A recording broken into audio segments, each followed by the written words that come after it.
Astaghfirullah. Assalamualaikum warahmatullahi wabarakatuh.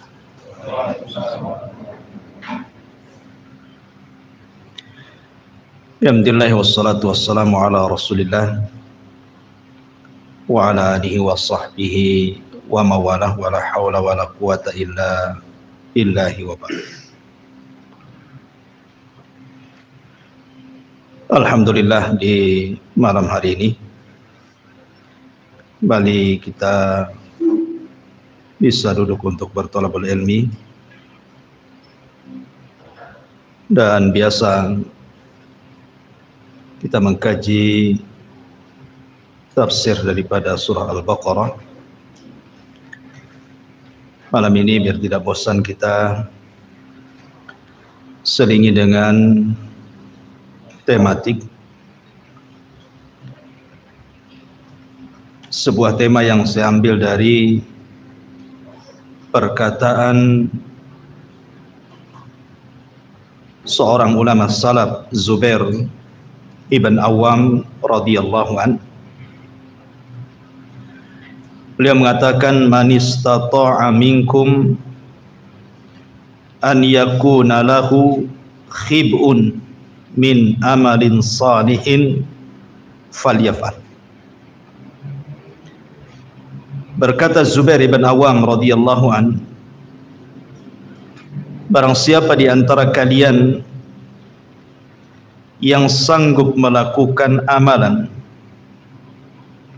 yang tersembunyi antara dia dengan Allah dari amalan saleh, maka lakukan.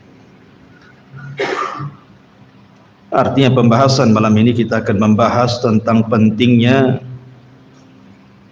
seseorang memiliki amalan yang tersembunyi yang tahu hanya dia dengan Allah Subhanahu wa ta'ala saja. Ma'asyiral muslimin yang dimuliakan Allah Subhanahu wa ta'ala, di dalam hadis Thauban ini maulan Nabi sallallahu alaihi wasallam, beliau pernah mendengar Nabi sallallahu alaihi wasallam bersabda, la a'lamanna aqwaman min ummati ya'tuna yaumal qiyamati bihasanati amsali jibali tihamatan baydan fayaj'aluha Allahu azza wa jalla haba'an mansura. Qala Thauban, ya Rasulullah, sifhum lana jallihim lana alla nakuna minhum wa nahnu la na'lam. Qala amma innahum ikhwanukum wa min jildatikum wa ya'khuduna minal laili kama ta'khudun walakinnahum aqwamun idza khalau bimaharimillahi intahakuha. Dari Thauban, dari Nabi sallallahu alaihi wasallam, kata Nabi sallallahu alaihi wasallam, beliau bersabda, sungguh aku mengetahui suatu kaum dari umatku datang pada hari kiamat dengan banyak membawa kebaikan seperti gunung Tihama. Namun Allah Subhanahu wa ta'ala menjadikan kebaikan tersebut seperti debu yang berhamburan. Maka Thauban kemudian berkata, ya Rasulullah, coba sebutkan sifat-sifat mereka, biar kami jelas, biar kami tidak seperti mereka. Maka Nabi SAW bersabda, adapun mereka adalah saudara-saudara kalian, kulit mereka sama dengan kulit kalian, mereka menghidupkan malam dengan ibadah sama dengan kalian, akan tetapi mereka adalah kaum yang jika bersendirian mereka merobek dengan cara bermaksiat kepada Allah Azza wa Jal dengan tidak terang-terangan. Ma'asyiral muslimin yang dimuliakan Allah Subhanahu wa ta'ala, ada sebagian kita, saya, Anda atau siapapun, pasti pernah melakukan maksiat yang orang tidak tahu. Pasti itu.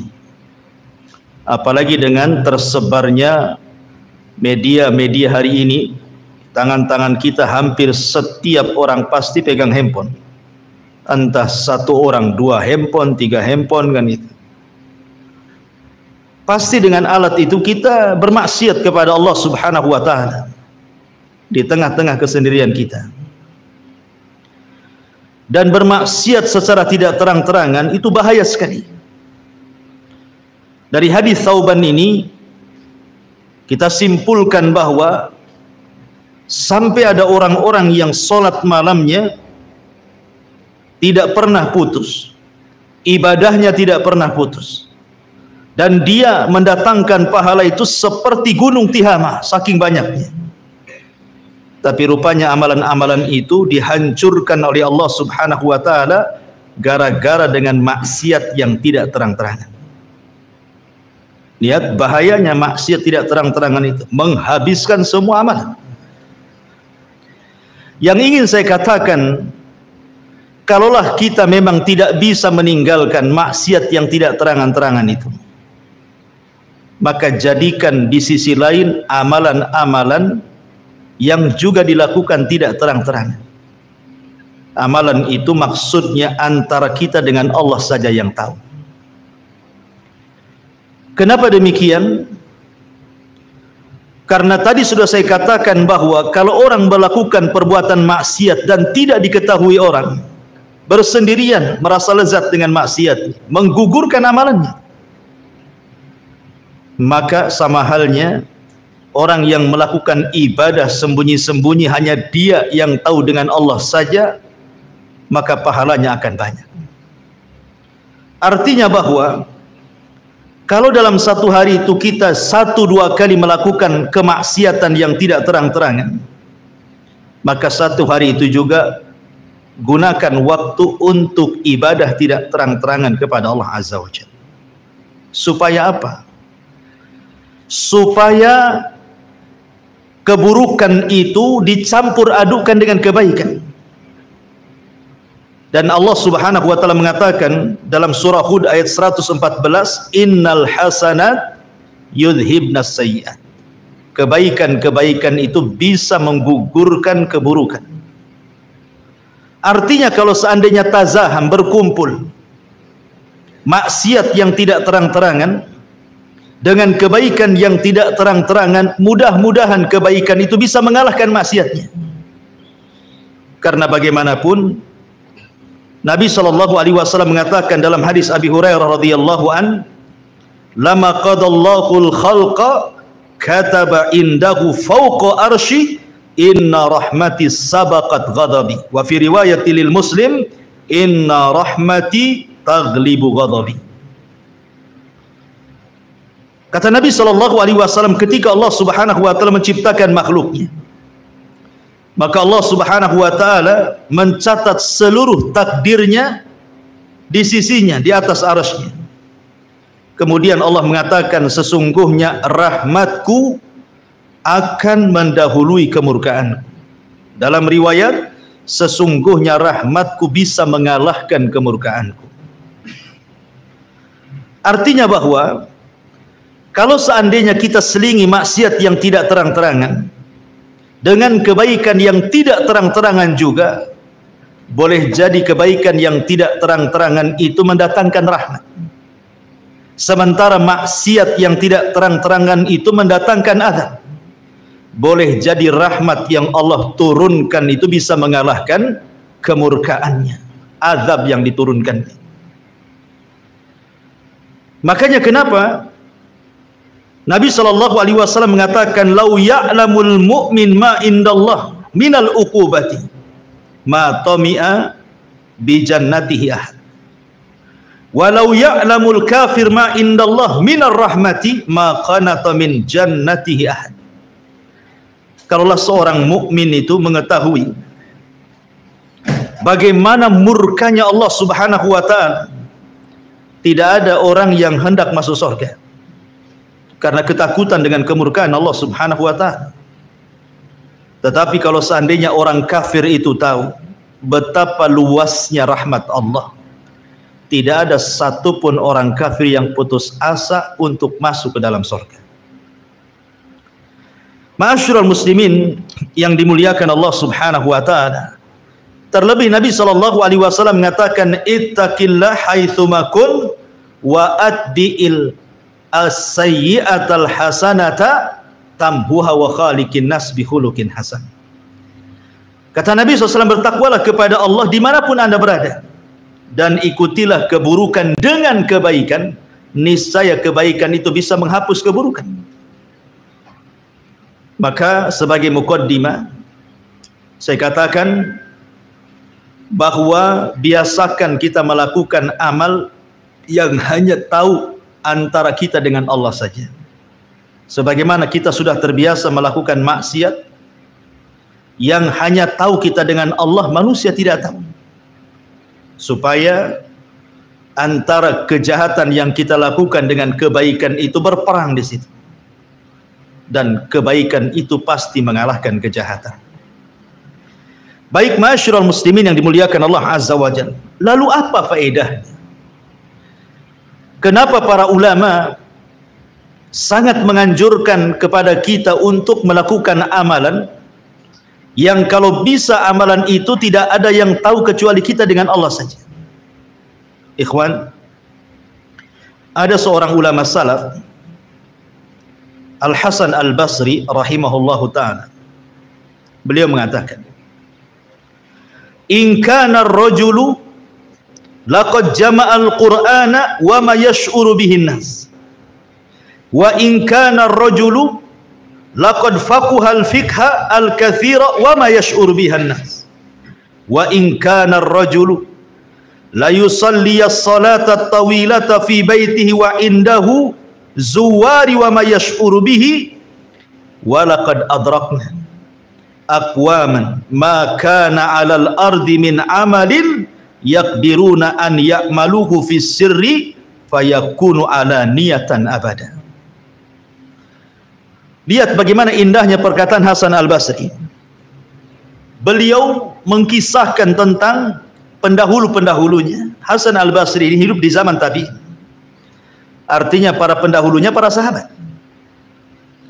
Beliau mengatakan ada orang di zaman para sahabat, seolah-olah beliau ingin mengatakan seperti itu. Sungguh telah mengumpulkan Al-Quran, menghatamkan Al-Quran, membaca Al-Quran, dan manusia tidak tahu kalau dia menghatamkan Al-Quran. Atau seseorang memiliki kecerdasan yang banyak sekali, tidak ada yang tahu kecuali dia dengan Allah saja. Atau ada seseorang yang sholat malam panjang sekali di rumahnya, di sekitarnya, tetangganya tidak ada yang tahu, bahkan keluarganya tidak tahu.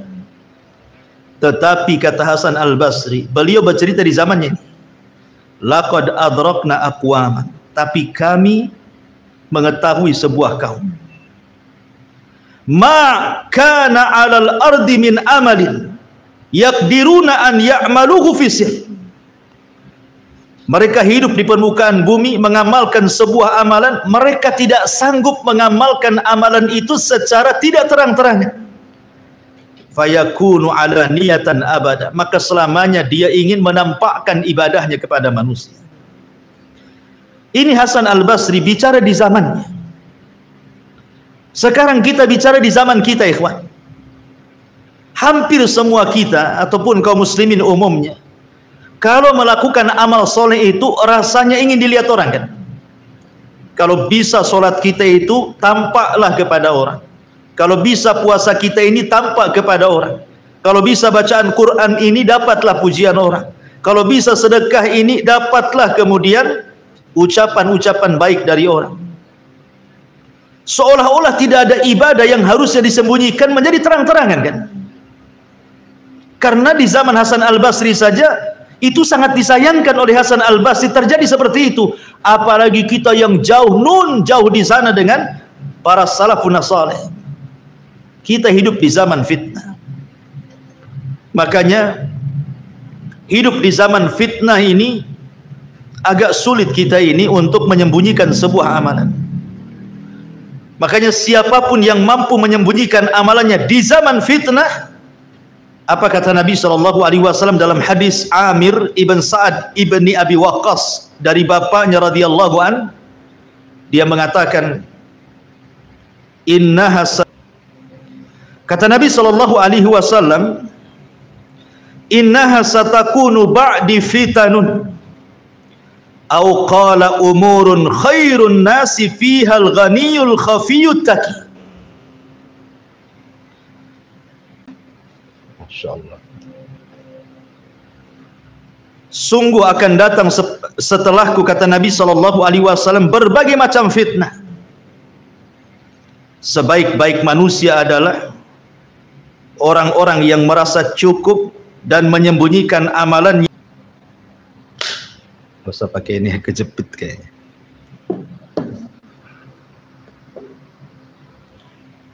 Taib.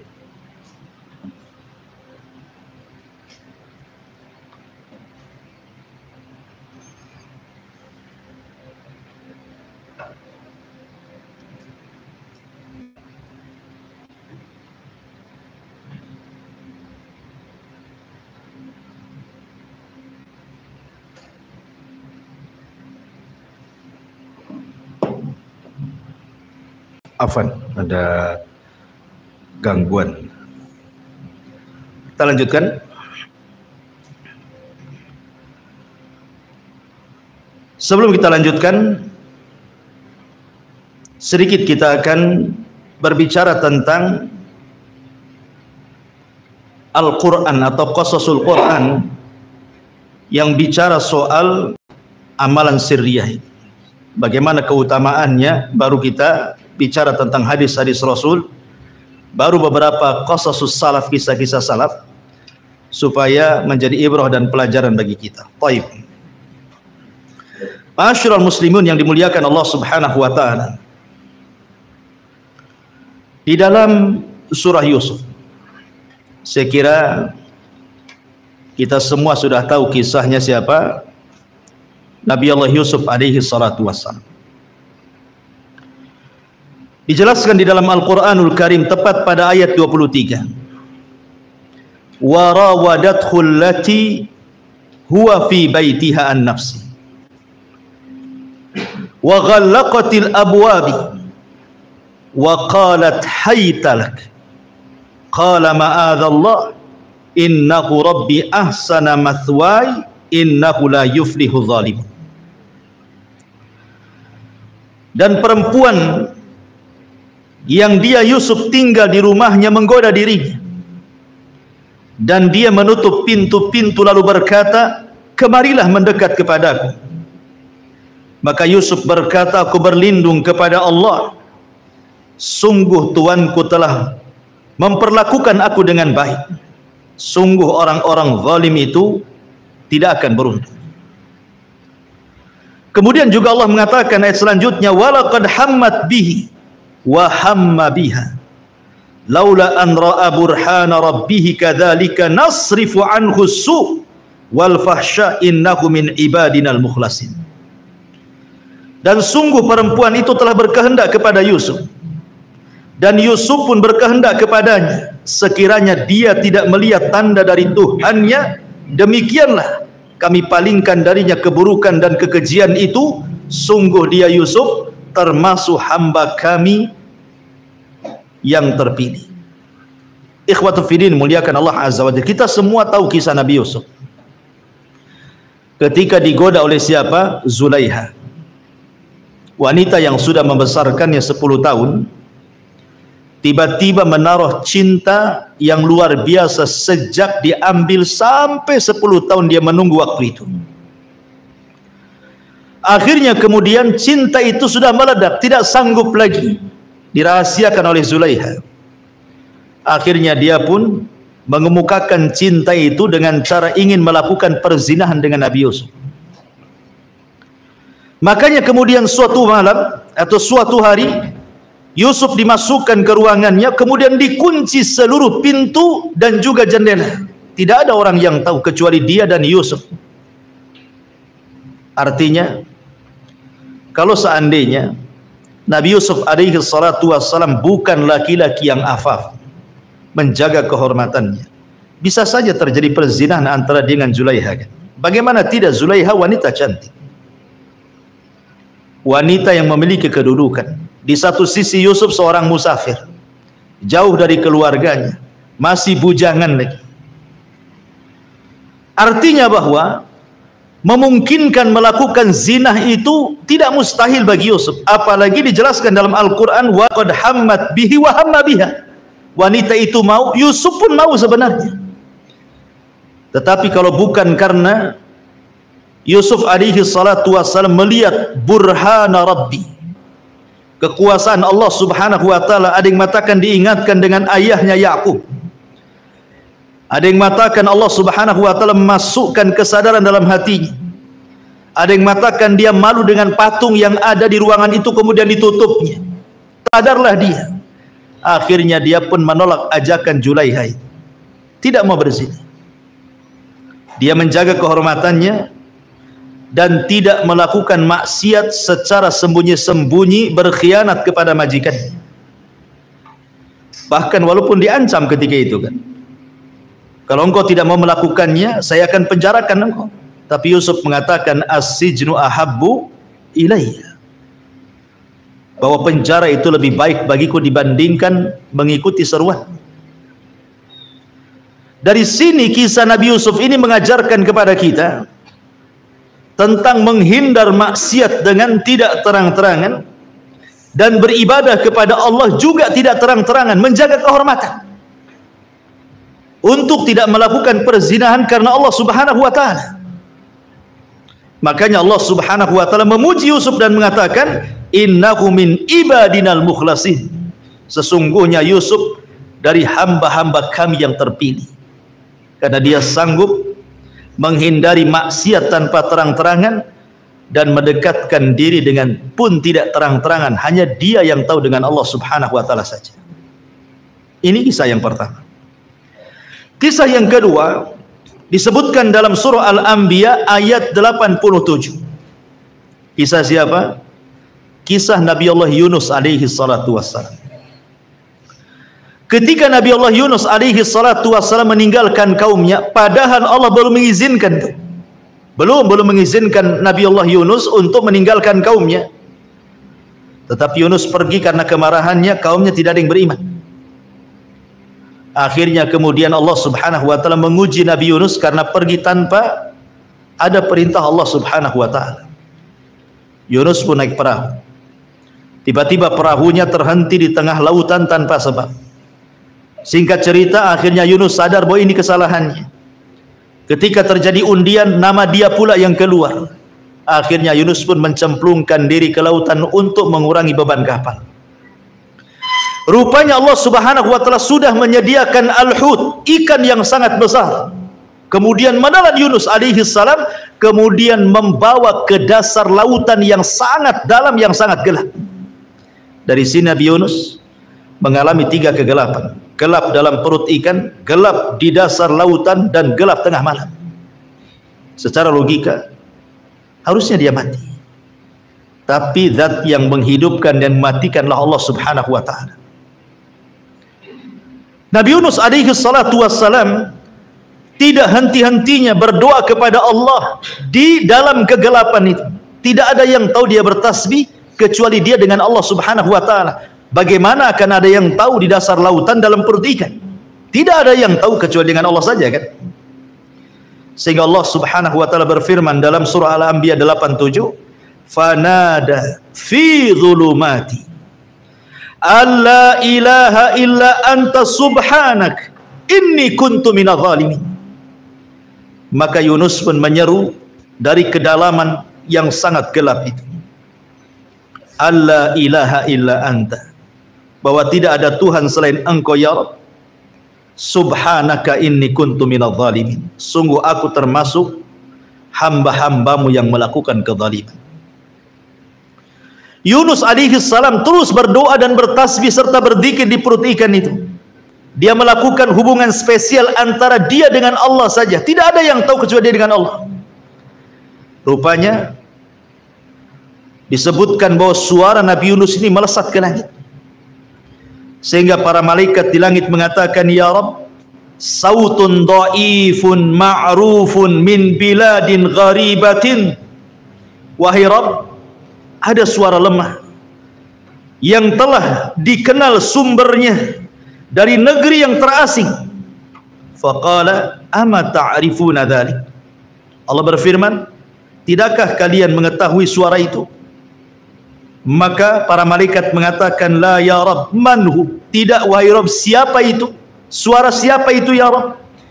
Maka Allah mengatakan, abdi Yunus, itulah hambaku Yunus sedang bertasbih di perut ikan.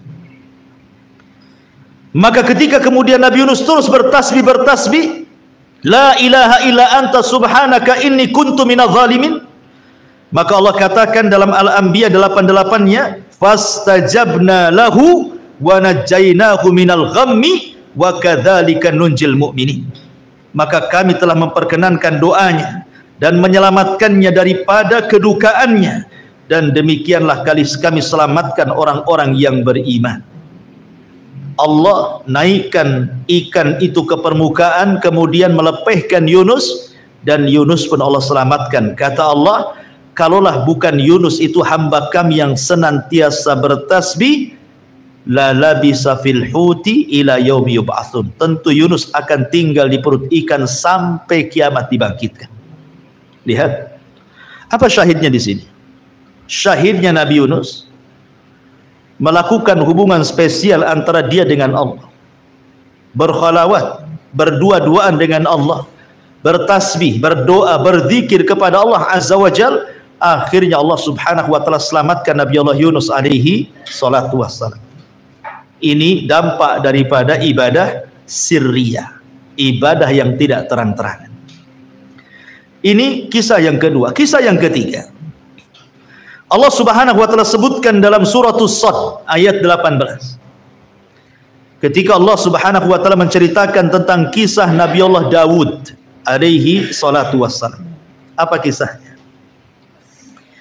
Nabi Allah Daud alaihi salatu wassalam diberikan mukjizat oleh Allah Subhanahu wa taala. Apa mukjizatnya? Berupa suara yang sangat indah. Jelaskan dalam kisah Israiliyat, dia memiliki 70 suara. Satu suara lebih indah dibandingkan suara yang lainnya. Suara yang lainnya lebih indah lagi dibandingkan suaranya, dan begitu seterusnya. Dan Allah Subhanahu wa taala jelaskan, inna sakharnal jibala ma'ahu yusabbihna bil asyi wal isyraq. Sungguh kami telah menundukkan gunung-gunung untuk bertasbih bersama Daud pada waktu pagi dan petang. Artinya begini, ahli tafsir menjelaskan bahwa Nabi Allah Daud itu terkadang di pagi hari atau di petang hari dia keluar sendirian, meninggalkan keluarganya, meninggalkan kaumnya, difokuskan hanya untuk beribadah sendirian, yang tahu hanya dia dengan Allah saja. Terkadang dia pergi ke bukit, terkadang dia pergi ke gunung. Sesampainya di bukit atau di gunung tersebut, terkadang kemudian Nabi Allah Daud membuka zaburnya, kemudian membaca zabur sendirian,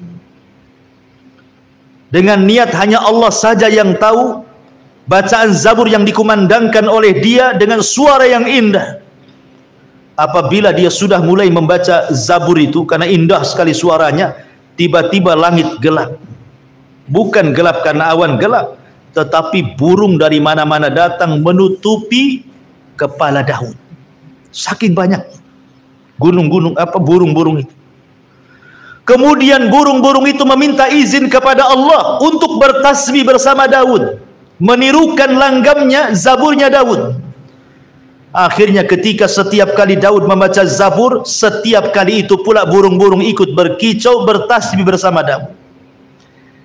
Bahkan dikisahkan sampai burung-burung itu lupa diri, saking lezatnya, khusyuknya mendengarkan suara Daud, lupa makan, lupa minum, terkadang jatuh kemudian mati.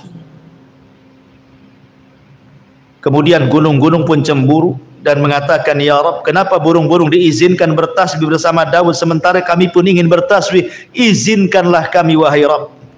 Akhirnya Allah Subhanahu wa taala firmankan, walaqad ataina Daud Walaqad ataina Dawuda minna fadlah ya jibal awwibi ma'ahu wat-tayr wa alanna lahul hadid.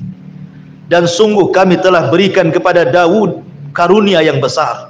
Wahai gunung, silahkan anda bertasbih bersama burung-burung itu dengan Daud alaihi salam. Akhirnya gunung-gunung diizinkan bertasbih bersama Daud. Ya.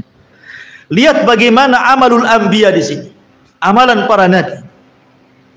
Mereka mengajarkan kepada kita bagaimana amalan-amalan itu hendaklah disembunyikan, yang tahu hanya dia dengan Allah saja. Kalau bisa kita pun seperti itu. Walaupun ibadah itu kan dibagi dua, ikhwan. Ada ibadah itu yang sifatnya alani, terbuka, nampak orang, seperti sholat jamaah, puasa Ramadan, zakat fitrah, haji, nampak. Dan itu. Atau terkadang orang hendak mencontohkan kebaikan kepada manusia biar ditiru orang, ditampakkanlah oleh dia ibadah itu. Tapi ada ibadah-ibadah itu, ikhwan, ada yang dianjurkan untuk tidak ditampakkan. Karena faedahnya ibadah-ibadah yang tidak dianjurkan untuk ditampakkan itu terkadang pahalanya jauh lebih besar dibandingkan ibadah yang ditampakkan. Contoh, Allah mengatakan, in tubdus shadaqat fa ni'mahi wa in tukhfuhu wa tu'tuhul fuqara fa huwa khairul lakum. Allah mengatakan kalau kalian menampakkan sedekah itu sebuah kenikmatan.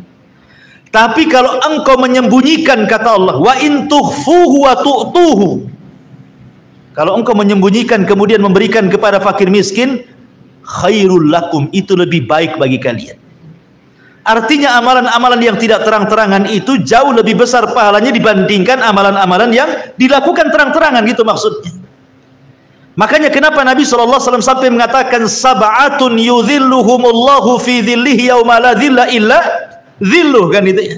Ada 7 orang yang akan mendapatkan naungan di hari yang tidak ada naungan kecuali dengan Allah. Salah satunya apa? Rasul mengatakan, rajulun dzakarallaha fafadat ainah, seorang laki-laki yang mengingat Allah tiba-tiba mencucurkan air matanya.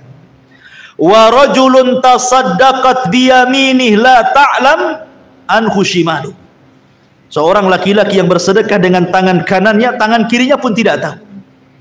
Lihat bagaimana Allah Subhanahu wa taala berikan ganjaran mereka mendapatkan naungan di hari yang tidak ada naungan kecuali naungan arsy Allah Subhanahu wa taala pada hari kiamat. Menunjukkan bahwa amalan yang disembunyikan itu jauh lebih besar pahalanya dibandingkan amalan yang terang-terangan. Ya. Ma'asyiral muslimin yang dimuliakan Allah Azza wa Jalla, ini kisah-kisah dalam Al-Quran.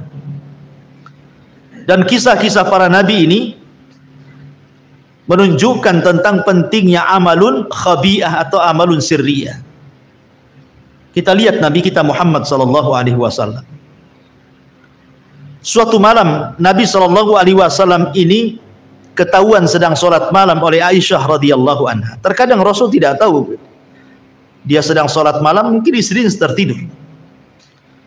Artinya Nabi juga mencontohkan amalan-amalan sirriyah itu. Tapi satu malam Aisyah radhiyallahu anha terperanjat ketika dia sedang tertidur, kemudian kakinya Rasul tersentuh tangannya. Kemudian Aisyah radhiyallahu an meraba-raba kaki Rasul, rupanya kaki Rasul pecah dan bengkak-bengkak. Akhirnya kemudian Aisyah radhiyallahu anha ingin meringankan beban Rasul karena sudah sepuh juga. Pagi harinya Aisyah mengatakan, ghafarallahu laka ma taqaddama min dambika wa ma ta'akhir. Ya Rasulullah, bukankah Allah sudah mengampuni dosamu yang telah, yang sedang dan yang akan datang? Cukupkanlah yang wajib-wajib, sudahlah yang sunnah-sunnah itu tinggalkan. Karena melihat kasihan Nabi SAW saking rajin ibadah tengah malam itu sampai pecah-pecah gitu kakinya. Tapi Nabi SAW mengatakan, afala akunu abdan syakur, salahkah saya menjadi hamba yang bersyukur? Di sini juga Nabi SAW mengajarkan bagaimana ada amalan-amalan itu hendaklah kita sembunyikan, yang tahu hanya kita dengan Allah saja, gitu maksudnya. Berupa sholat malam yang tidak ada yang tahu kecuali Allah Subhanahu wa ta'ala. Ma'asyiral muslimin yang dimuliakan Allah Azza wa Jalla. Kemudian beberapa hadis, baru kita akan cerita beberapa kisah. Hadis yang pertama, hadis yang dikeluarkan Imam Muslim. Nabi mengatakan, innallaha yuhibbul abda taqiyan naqiyal khafiyah. Sesungguhnya Allah suka dengan seorang hamba yang bertakwa, yang membersihkan jiwa, dan yang menyembunyikan amalannya tanpa diketahui manusia. Dari sini menunjukkan sebab kecintaan Allah kepada hambanya, salah satunya apa? Menyembunyikan amalan. Selain memperbanyak pahala, juga menjadikan kecintaan Allah kepada hambanya. Kemudian hadis yang kedua, hadis yang dikeluarkan Abu Umamah. Hadis yang dikeluarkan oleh atau yang diriwayatkan oleh Abu Umamah dari Nabi SAW. Nabi mengatakan, sana'iul ma'ruf taqi masari as-su' wa sadaqatus sir tudfi'u ghadaba rabbi wa silatur rahimi tazidu fil umri. Kata Nabi SAW, setiap perbuatan baik itu bisa menghindarkan kematian su'ul khatimah, dan sedekah yang tidak terang-terangan bisa memadamkan kemurkaan Allah, dan silaturahim bisa menambah umur. Syahidnya di sini, wasadaqatus sir tudfi'u ghadaba rabbi. Sedekah yang tidak terang-terangan bisa meredamkan kemurkaan Allah. Kemudian hadis yang ketiga, hadis dari Amir ibn Sa'ad ibn Abi Waqqas radhiyallahu anhu, ataupun hadis yang lainnya, hadis yang dikeluarkan oleh Bukhari dan Muslim, tentang sab'atun yudhilluhumullahu fi dhillihi yauma la dhilla illa dhillu, yang sudah saya tadi sebutkan.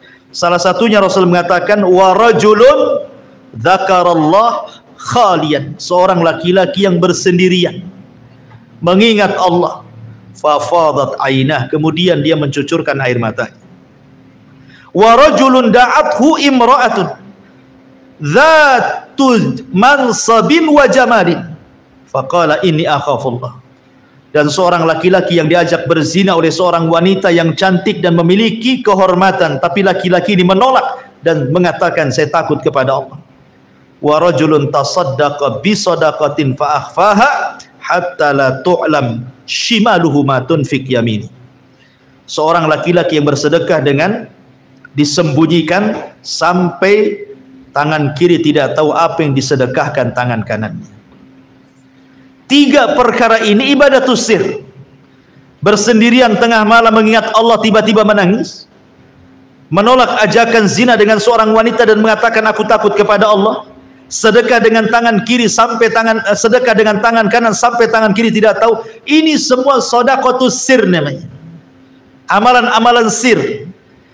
Dan lihat pahalanya akan mendapatkan naungan di saat manusia sedang kepanasan, dia pula kedinginan. Ya. Ma'asyiral muslimin, dan banyak lagi hadis-hadis yang menjelaskan tentang pentingnya menyembunyikan amal. Karena begini ikhwan,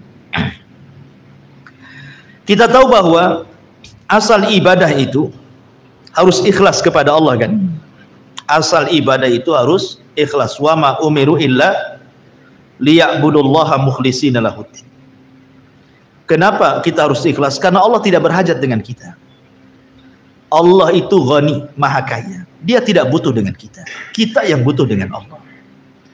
Sebab itulah maka diperlukan ikhlas dalam beribadah.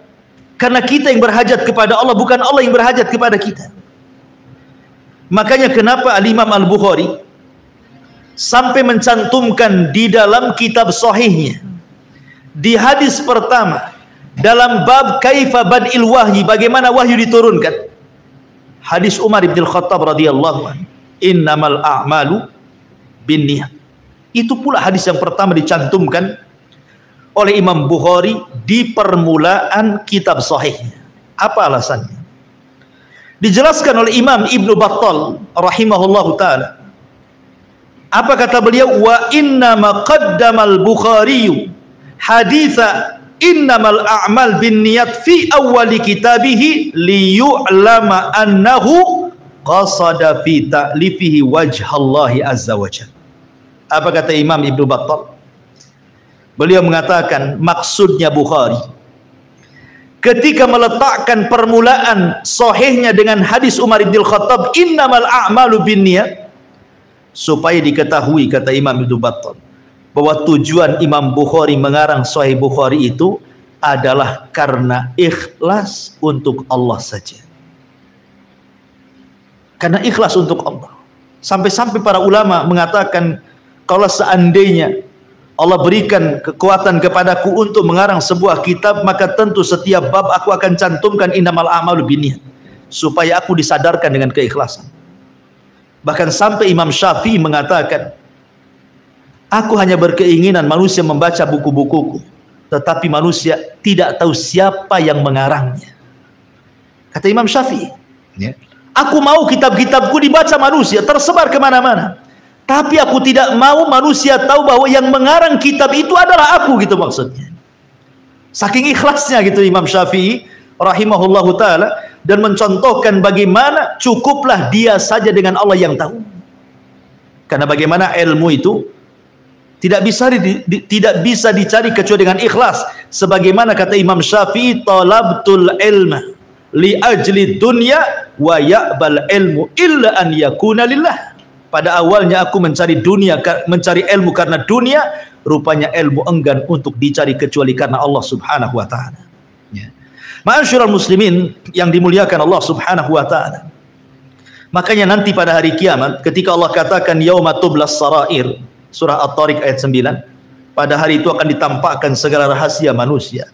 Maka amalan yang paling bermanfaat saat Allah membongkar semua aib manusia pada hari kiamat adalah orang-orang yang membawa amalan yang tersembunyi, yang hanya dia dengan Allah yang tahu ketika di dunia. Baik, ma'asyiral muslimin yang dimuliakan Allah Azza wa Jalla, kita masuk ke kisah-kisah para ulama. Kisah-kisah para ulama salaf, biar kita semakin termotivasi untuk melakukan amalan yang hanya tahu kita dengan Allah saja. Kita mulai dari kisah para sahabat. Ma'asyiral muslimin yang dimuliakan Allah Azza wa Jalla, Bilal ibn Rabah adalah seorang budak Habasyi, disiksa oleh majikannya Umayyah ibn Khalaf. Tetapi setelah masuk Islam, Bilal dikenal dengan ibadatus sir, banyak melakukan amalan yang orang tidak tahu, sehingga membuahkan hasil antara dia dengan Allah. Sampai ketika dalam peristiwa Isra Mi'raj, Nabi SAW pernah masuk ke dalam sorga. Kemudian di dalam sorga itu Rasul mendengar ada suara terompah. Kemudian Nabi SAW bertanya kepada Jibril, suara terompah siapa itu? Kemudian Jibril mengatakan, itu suara terompahnya Bilal. Maka Nabi SAW setelah peristiwa itu memanggil Bilal. Kemudian Rasulullah SAW mengatakan, ya Bilal, inni sami'tu khaskhasataka fil jannah, madza tasna? Bilal, aku mendengar suara terompahmu di surga. Apa yang kau lakukan? Apa yang kau amalkan? Amalan apa yang kau rahasiakan? Maka Bilal mengatakan, la syai'a ya Rasul, tidak ada wahai Rasul. Ya. Kemudian Rasul mendesak, madza tasna? Apa yang kau lakukan? Maka Bilal ibn Rabah radhiyallahu anhu mengatakan, ya Rasulullah, ma tawaddatu wudu'an illa wa qad shallaitu rak'atain. Boleh jadi karena aku selepas berwudu tidak pernah meninggalkan 2 rakaat sunnah wudu. Karena Bilal itu dikenal tidak pernah membatalkan wudu. Kalau wudu batal, wudu lagi, batal wudu lagi, batal wudu lagi. Itu Bilal. Dan setiap batal wudu 2 rakaat wudu. Setiap batal wudu 2 rakaat wudu. Subhanallah. Itu yang dilakukan Bilal ibn Rabah. Apa hasilnya? Terampahnya sudah sampai di sorga sebelum orangnya. Karena apa? Amalus sir, amalan yang tidak terang-terangan, yang tahu hanya Bilal dengan Allah saja. Ini satu. Kisah yang kedua, kisah Abu Bakar Siddiq radhiyallahu ma'ruf. Ya. Jadi Abu Bakar Siddiq radhiyallahu an dikenal dengan amalan hatinya. Karena boleh jadi ibadah-ibadah yang jauh lebih hebat dibandingkan Abu Bakar banyak. Ibadah-ibadah zahir maksudnya, salat, baca Quran dan yang lainnya. Boleh jadi ada yang melebihi Abu Bakar. Tetapi Abu Bakar dilebihkan oleh Allah bima waqara fi qalbi, karena kejernihan hati kepada Allah dan Rasulnya. Dia tidak pernah ragu-ragu dengan wahyu. Bahkan satu-satunya sahabat yang masuk Islam tanpa ada keraguan itu cuma Abu Bakar. Yang lain ragu-ragu dulu, betul ke dia Nabi, jangan-jangan bukan Nabi, baru setelah yakin masuk Islam. Tapi Abu Bakar tidak. Ya. Jadi kisahnya adalah Abu Bakar Siddiq radhiyallahu anhu suatu hari setelah sholat fajar, beliau keluar, dan itu dilakukan bukan sekali dua kali, berkali-kali, sehingga membuat perhatian Umar bin Khattab radhiyallahu anhu. Curigalah Umar ini, kemana lah si Abu Bakar ini? Kenapa setelah sholat subuh dia langsung pergi? Biasanya duduk, sahabat yang lain menunggu syuruk, kemudian sholat sunnah syuruk kan gitu. Ini langsung pergi, masih gelap. Diikuti oleh Umar. Rupanya Abu Bakar Siddiq radhiyallahu anhu menuju rumahnya. Setelah ditunggu agak lama, rupanya keluar membawa gandum di pundaknya. Kemudian pergi entah berantah, diikuti oleh Umar bin Khattab. Rupanya sampailah ke rumah yang ada di perbatasan kota Madinah. Ada gubuk kecil. Abu Bakar lamalah di rumah itu. Setelah agak siang, Abu Bakar keluar kemudian pulang. Umar penasaran, siapa di gubuk itu? Akhirnya kemudian Umar radhiyallahu an pun berusaha ingin masuk ke gubuk itu, pengen tahu ada apalah di gubuk itu. Rupanya di gubuk itu ada ajus, ada nenek yang sudah tua, yang sudah renta lagi buta, dan ada anak kecil sebagai cucunya. Kemudian Umar bertanya dan mengatakan, wahai nenek, tahukah kamu siapa yang datang tadi? Kata nenek tersebut, saya tidak tahu, dia selalu datang kemari, membawa makanan, terkadang memperbaiki rumah kami, terkadang memasakkan untuk kami. Selesai semuanya dia pergi begitu saja, dan itu sudah lama dia lakukan. Ketika mendengar hal itu, Umar pun menangis dan mengatakan, laqad at'abta al-khulafa ba'daka ya Abu Bakr.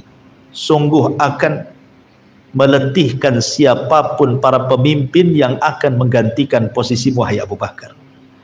Tidak ada yang sanggup melakukan seperti kamu.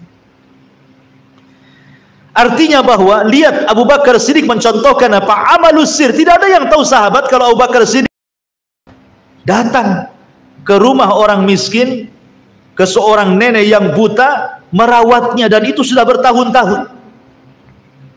Sampai ketika Abu Bakar Siddiq radhiyallahu anhu meninggal dunia, Umar berazam ingin meneruskan apa yang dilakukan Abu Bakar kepada nenek itu. Jadi ketika Abu Bakar meninggal, dia yang meneruskannya. Ketika dia masuk ke rumah nenek itu, kemudian membersihkan rumahnya, membenarkan rumahnya, membawa makanan. Masalahnya nenek ini tahu ketika menyuapkan kurma di mulut nenek itu, kok beda cara menyuapkannya. Sehingga ketika itu nenek mengatakan, aina sahibuk? Aina sahibuk? Mana teman? Itu bukan dia yang menyuapkan, kata. Aina sahibuk, mana teman? Oh, tahu pula nenek ini. Rupanya bukan Abu Bakar, padahal Umar itu supaya tidak tahu disangka Abu Bakar. Karena Abu Bakar sudah meninggal. Kemudian Umar heran dan mengatakan, "Nek, kenapa engkau tahu bahwa ini bukan orang yang biasa datang kemari?" Maksudnya Abu Bakar. Kemudian Umar mengatakan, kata nenek ini mengatakan, "Wahai fulan, ya, karena kalau menyuapkan kurma ke mulutku, dia akan suapkan dengan lembut dan dia akan kupas kurma itu sampai ke kulit-kulitnya sehingga tinggal dagingnya saja, baru kemudian dimasukkan ke mulutku sehingga aku mudah mengunyahnya. Tapi dirimu memasukkan kulit-kulitnya, kulit-kulitnya dimasukkan, jadi susah mengunyahnya. Makanya dia tanya, aina sahibu? Mana temanmu itu? Ya. Maka akhirnya kemudian Umar pun mengatakan, sudah meninggal wahai nenek. Kaget nenek. Inna lillahi wa inna ilaihi raji'un. Ya. Ma'asyiral muslimin yang dimuliakan Allah Subhanahu wa taala. Umar pun sama sebenarnya. Dikisahkan oleh Talha ibn Ubaidillah radhiyallahu anhu. Jadi diriwayatkan Umar bin Khattab ini juga keluar tengah malam, buta-buta dia keluar. Kemudian membawa gandum di pikulnya, dituju kepada salah satu rumah dari rumah-rumah orang miskin. Apabila dia masuk meletakkan makanan, kemudian dia berjalan lagi, ambil lagi gandum, keluar lagi, pindah lagi ke rumah ini, ambil lagi gandum. Pokoknya setiap malam itu dia keliling ke rumah-rumah orang-orang miskin. Diletakkan di sini, setelah diletakkan pulang bawa lagi, letakkan di sini. Begitu setiap malam. Jadi Tolha ini melihat Umar radhiyallahu an, akhirnya mengikuti kemana lah Umar bin Khattab ini. Rupanya meletakkan makanan di rumah fuqara wal masakin, dari rumah ke rumah. Sampai akhirnya kemudian Tolha ini ingin tahu. Masuklah dia ke salah satu rumah yang sudah diletakkan makanan oleh Umar bin Khattab radhiyallahu anhu. Rupanya di rumah itu ada nenek-nenek tua juga. Karena Umar itu selalu menyantuni janda-janda miskin. Ya, dikenal. Ya. Maka Tolha mengatakan kepada nenek yang sudah janda, yang sudah tua, yang miskin itu, "Ma balu hadar rajul ya'tiki." Apa sih maksudnya orang itu? Kok datang ke rumahmu ke sini hampir setiap malam kasih makan? Kemudian wanita itu mengatakan, "Innahu yata'ahadani mundu kada wa kada. Ya'tini bima yuslihuni wa yukhriju 'annil adha." Katanya wanita itu, sungguh orang itu maksudnya Umar bin Khattab. Dia kan enggak tahu kalau itu Umar.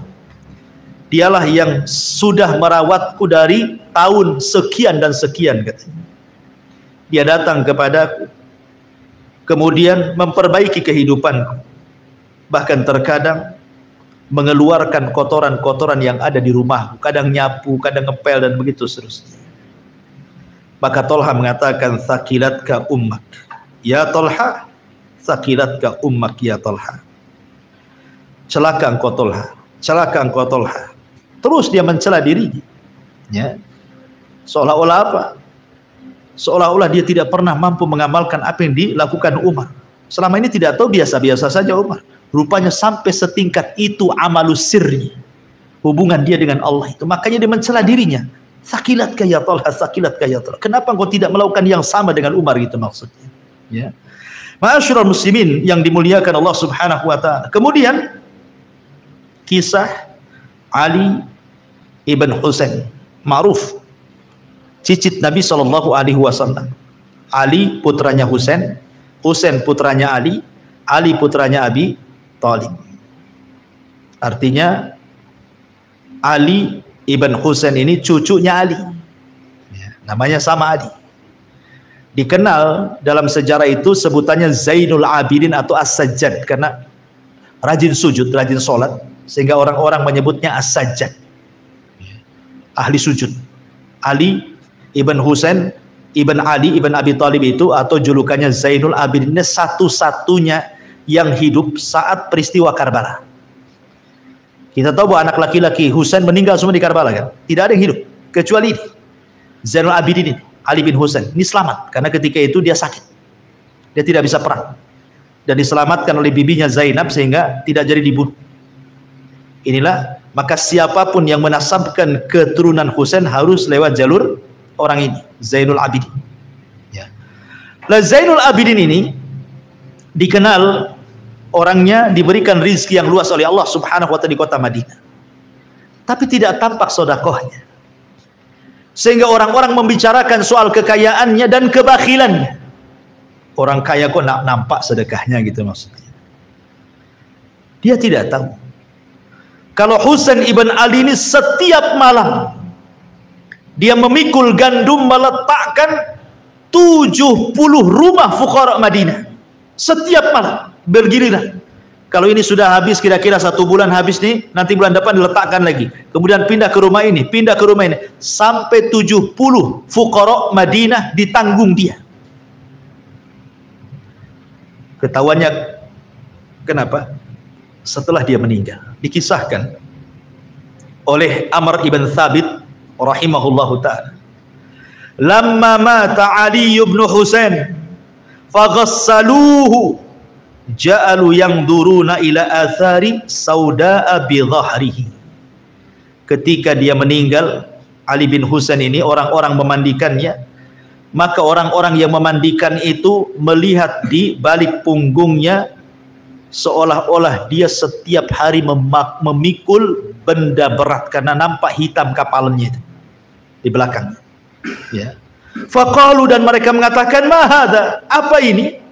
Faqila, maka dikatakan, kana yahmilu jurubad daqiq lailan ala dhahrihi ya'tihi fuqara ahli Madinah.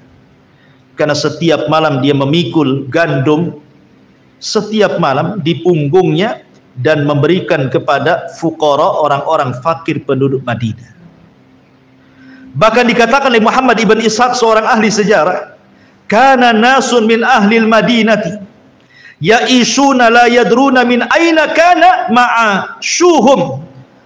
Ada orang-orang fakir Madinah itu yang tidak tahu soal kehidupan mereka.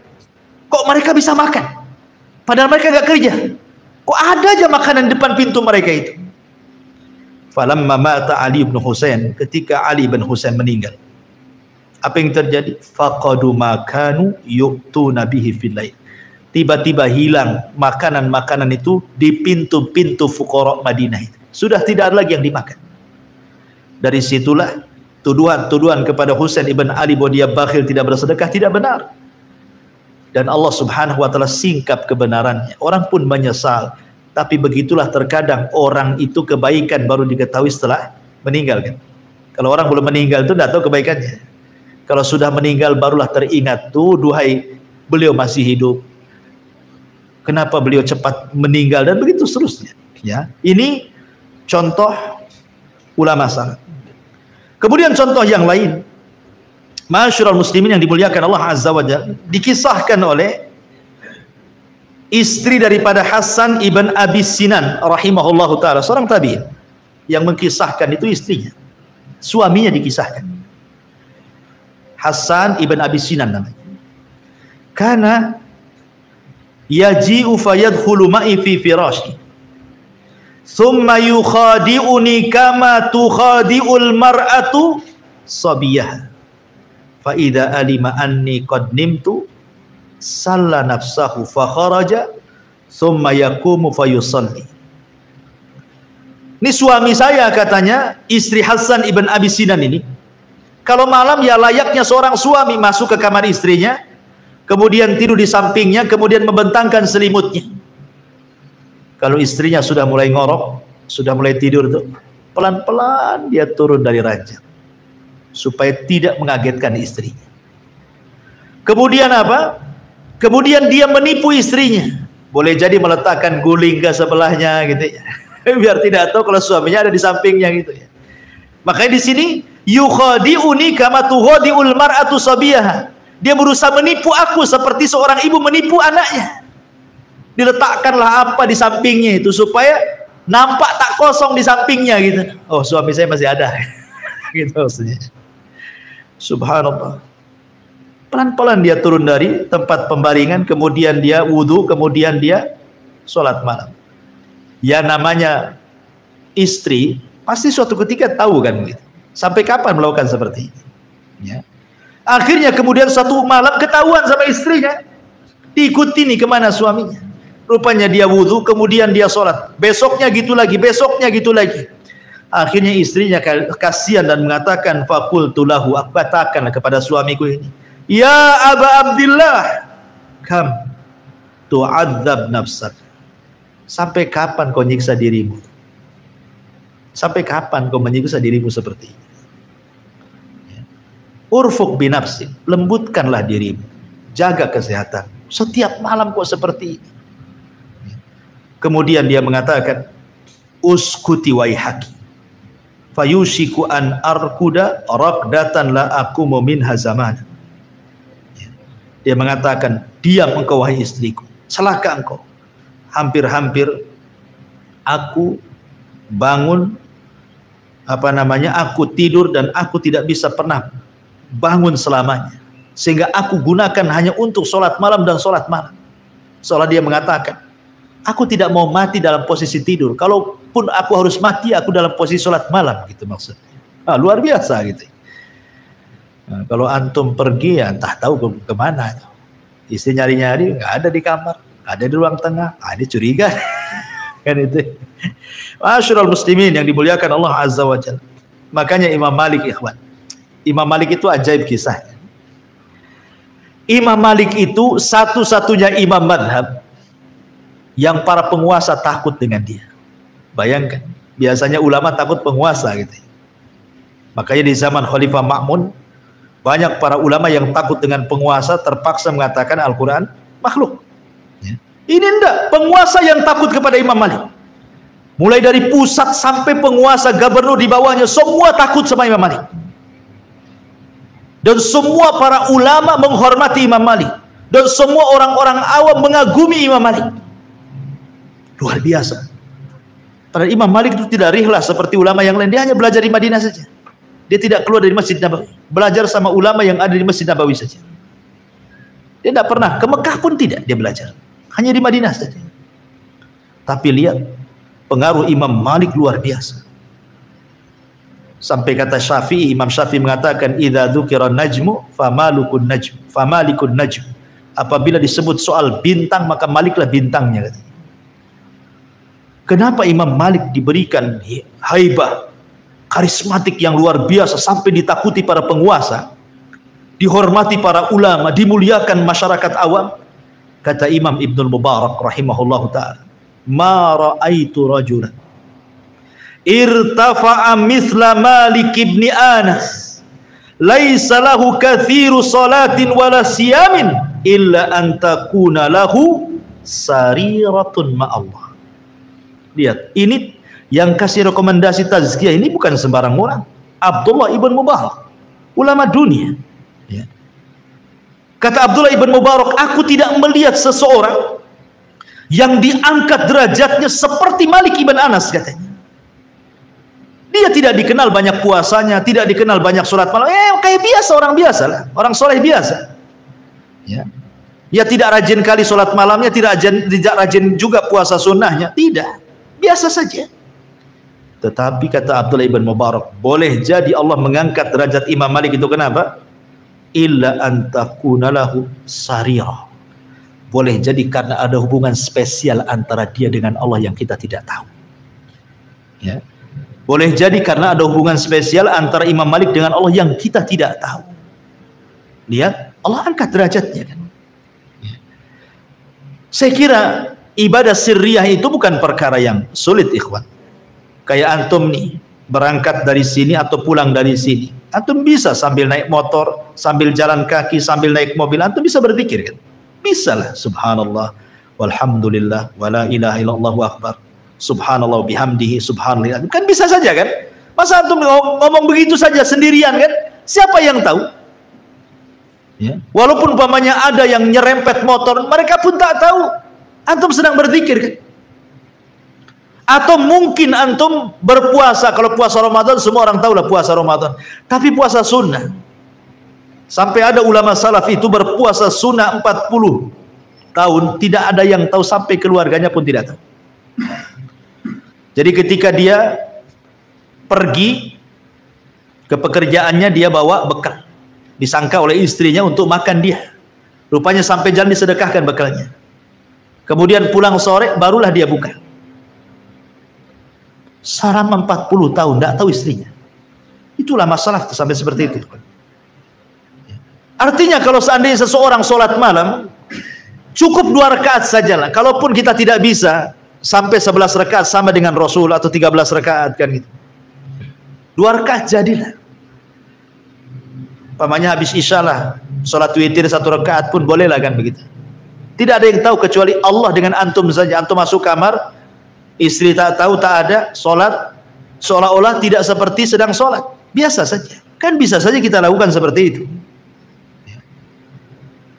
Makanya Taqiyuddin itu kakeknya Ibnu Taimiyah. Ibnu Taimiyah itu punya kakek namanya Taqiyuddin, pengarang kitab Multaqo, syarahnya Nailul Autor yang dikarang oleh Imam Syaukani, syarahnya itu. Matannya itu namanya Multaqo. Yang ngarang itu kakeknya Ibnu Taimiyah, namanya Taqiyuddin. Imam Taqiyuddin ini sampai dijelaskan tuh biografinya itu. Saking dia tidak mau ada satu waktu luput pada kehidupannya untuk belajar, terkadang dia suruh, Ibnu Taimiyah masih kecil tuh, kalau dia mau buang hajat ke kamar mandi, mau buang hajat lah, itu Ibnu Taimiyah suruh bacakan hadis keras-keras di luar tuh. Jadi dia tidak mau sampai waktu buang hajat, tidak mau terlewatkan begitu saja. Jadi cucunya Ibnu Taimiyah baca kok keras-keras di luar sana, biar masuk suaranya ke kamar mandi gitu maksudnya.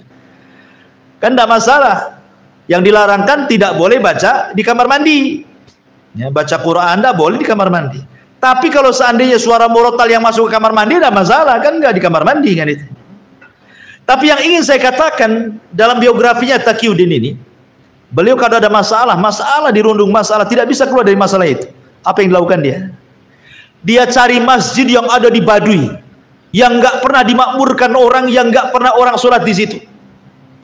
Kemudian dia sholat di situ. Kenapa? Supaya orang tak tahu.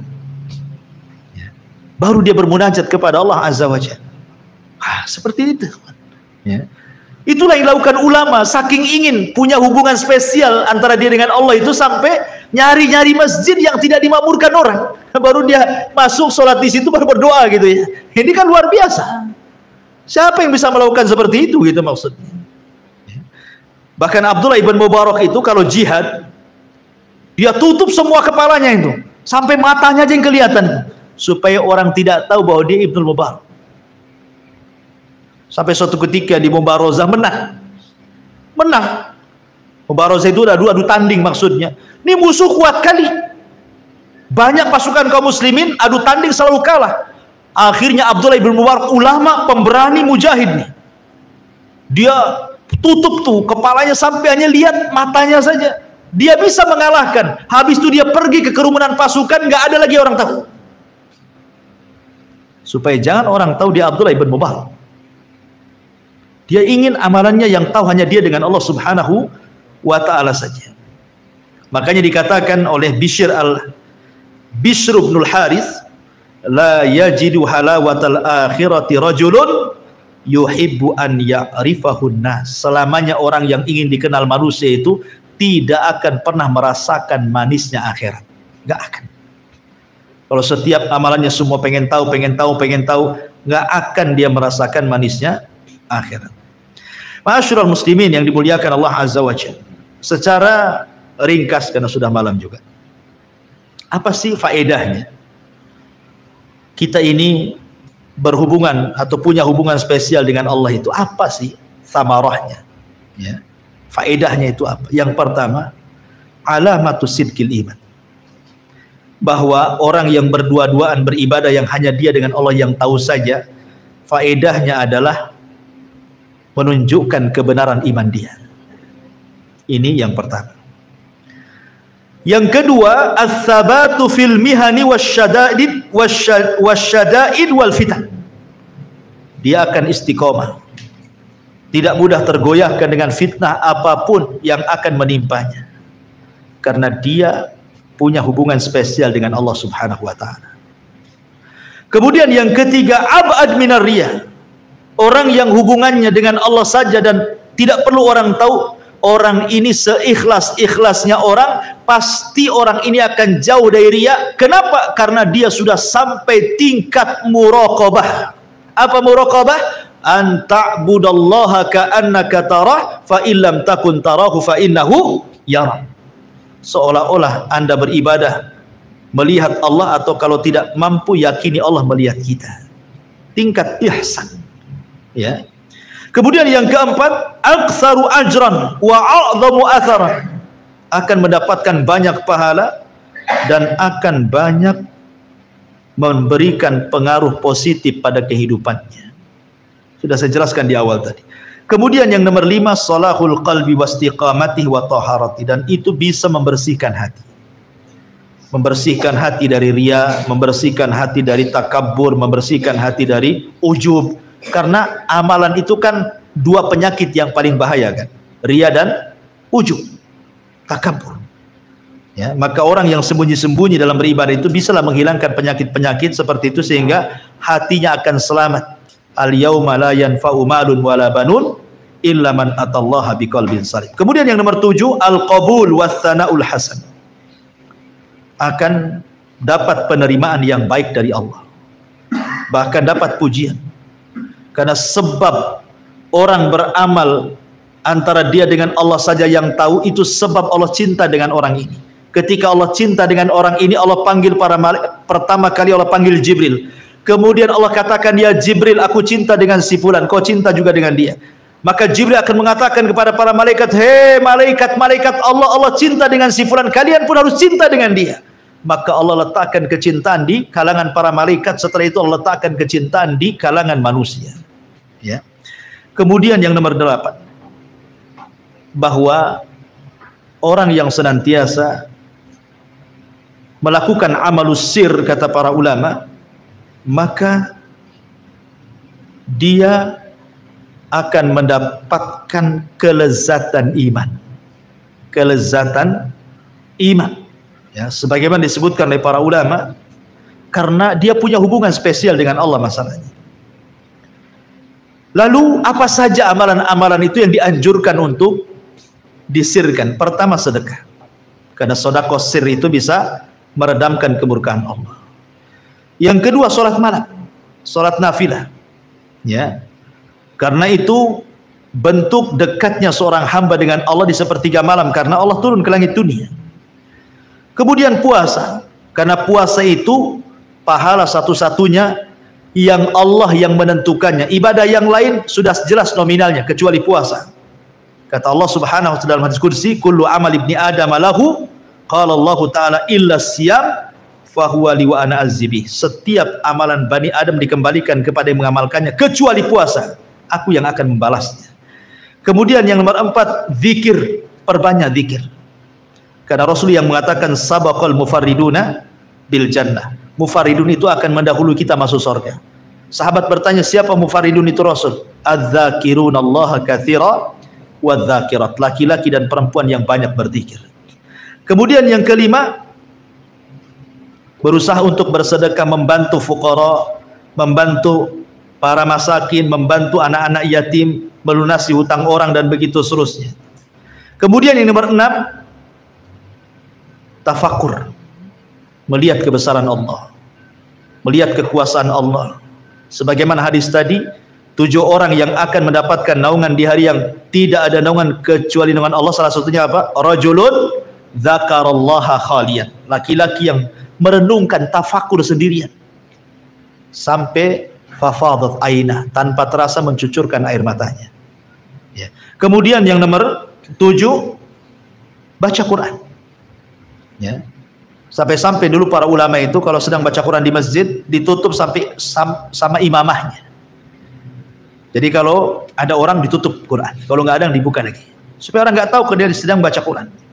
Bahkan seorang ulama apabila dia membaca Al-Quran atau sedang mengajar, kemudian lewat di hadis-hadis tentang adab-adab Allah, dia pun kemudian menangis. Terkadang pura-pura dia pilek, pura-pura pilek, padahal dia sedang menangis, supaya yang tahu hanya dia dengan Allah Subhanahu wa ta'ala. Dan begitu seterusnya. Sekarang ada 2 kisah sebelum saya tutup. Ada seorang syekh bercerita, ini kisah nyata. Jadi ada seorang anak yatim. Kata syekh ini, ada seorang anak yatim. Anak ini soleh, karena bapaknya juga soleh. Bapaknya meninggal. Jadi anak ini rajin ibadah. Satu hari anak ini bermimpi. Dalam mimpinya berjumpa dengan ayahnya. Kemudian ayahnya senyum dalam mimpinya itu. Kemudian ditanya, senang sekali engkau wahai ayah, ada apa? Maka ayahnya mengatakan, Allah sudah memanggilku. Kata anaknya, lalu apa yang Allah katakan kepadamu? Maka dia mengatakan, ghafara li rabbi, Rabbku telah mengampuni dosa-dosa. Kemudian anaknya mengatakan, amalan apa yang kau lakukan wahai ayahku sehingga Allah mengampuni dosa? Kata ayahnya, tidak, kecuali karena doanya fulan ibn fulan. Karena doanya fulan ibn fulan. Terperanjatlah dari mimpinya. Kemudian dia pikir, ini mimpi-mimpi biasa kan. Besoknya mimpi gitu lagi, sampai berkali-kali. Akhirnya dia penasaran perkataan ayahnya, sebab doa fulan bin fulan itulah ayahmu diampuni dosanya. Dicarilah nama fulan bin fulan ini. dari desa ke desa, dari desa ke desa, terus sampai akhirnya Allah takdirkan ketemu.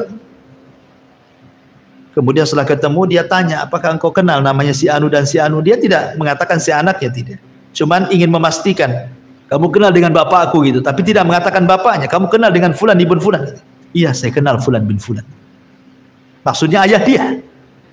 Ya. Kemudian dia mengatakan, apa yang kau lakukan dengan dia? Atau apa yang ia lakukan kepada? Kemudian dia mengatakan, dulu aku seorang musafir, tersesat jalan, hilang bekalku, hampir mau mati. Tiba-tiba ada seseorang yang menolong aku, memberikan bekal kepadaku, memberikan uang kepadaku sehingga aku selamat dari kematian dan aku bisa pulang ke rumah. Katanya. Sejak itulah setiap sujud aku doakan dia. Sejak itulah aku sujud saya doakan dia. Kemudian anak ini menangis, kemudian pulang.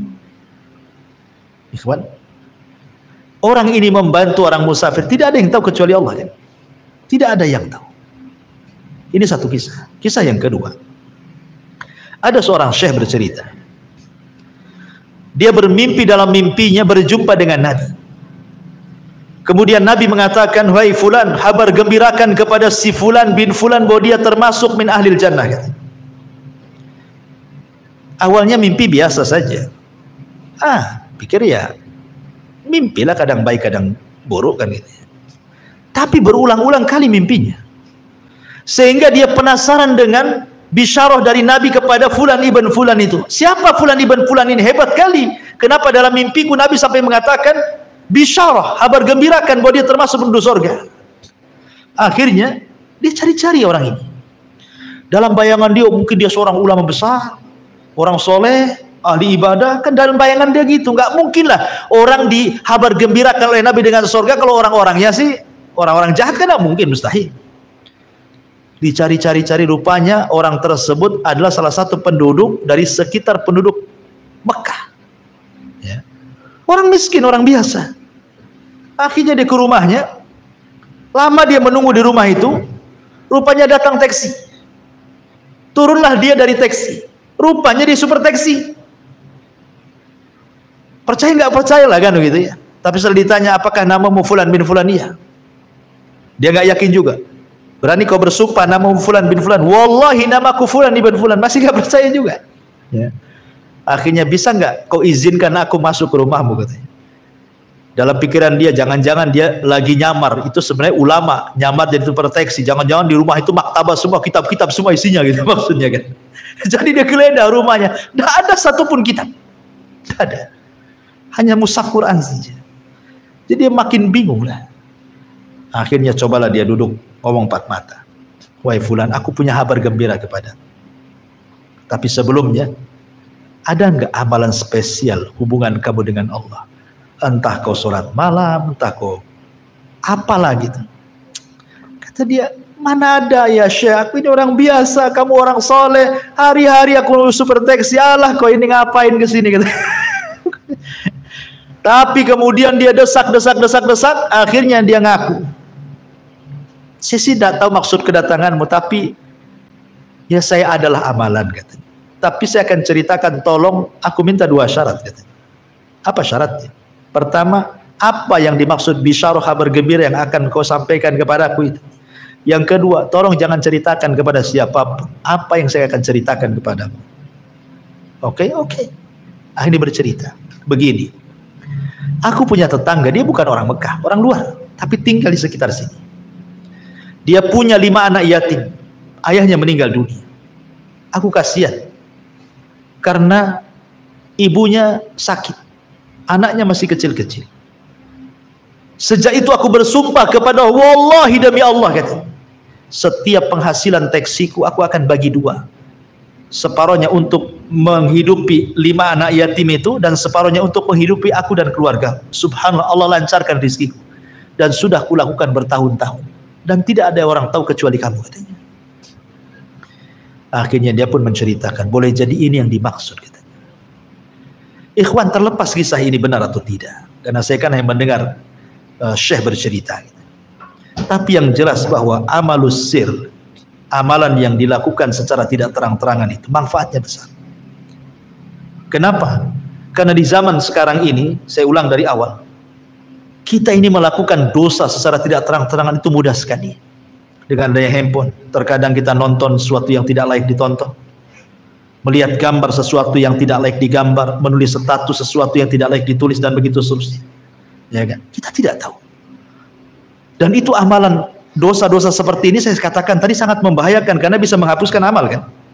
Maka minimalnya kalau dalam satu hari kita bermaksiat 2 kali tidak terang-terangan, maka hari itu lakukanlah amalan sembunyi-sembunyi dengan tidak terang-terangan dengan Allah juga. Mudah-mudahan Allah mengatakan innal hasanat yudhibnas sayyiat. Kebaikan itulah bisa menggugurkan perbuatan jahat.